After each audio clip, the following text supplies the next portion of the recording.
இன்றைக்கு மிக முக்கியமாக மாண்புமிகு முதல்வர் அவர்கள் காலையிலே மிக முக்கியமான ஒரு அறிவிப்பை அறிவித்திருந்தார்கள்.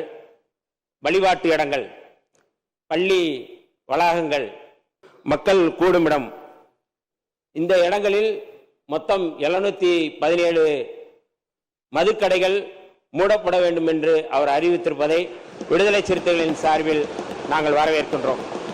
அதேபோல தமிழ்நாட்டில் மிக முக்கியமாக ஒரு நாகரிகமான அரசியலை முன்னெடுத்திருக்கின்ற மாண்புமிகு முதல்வர் அவர்கள் நேற்றைக்கு முன்னாள் முதலமைச்சரை சந்தித்தது, இது ஒரு எதிரும் புதிருமாக இல்லாமல் தமிழ்நாட்டை வலிமைப்படுத்தக்கூடிய, இன்றைக்கு சனாதன அரசியலை முன்னெடுக்கக்கூடிய ஒன்றிய பாஜக அரசுக்கு எதிரான ஒரு குரலை, முன்னெடுப்பை, ஒரு அரசியலை இந்த அவை தலைவர் அவர்கள் முன்னெடுக்க வேண்டும்.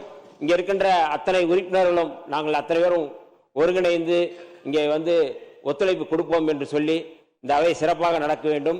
பெரும்பான்மைவாதத்தோட சிறுபான்மை மக்களுடைய குரல் இங்கே வலுப்பெற வேண்டும், தமிழ்நாட்டில் வலுப்பெற வேண்டும் என்று கேட்டு அத்தனை அவை உறுப்பினர்களுக்கும் என்னுடைய வாழ்த்துக்களையும் அவை தலைவர் அவர்களுக்கும் வாழ்த்துக்களையும் தெரிவித்து விடைபெறுகிறேன். நன்றி, வணக்கம்.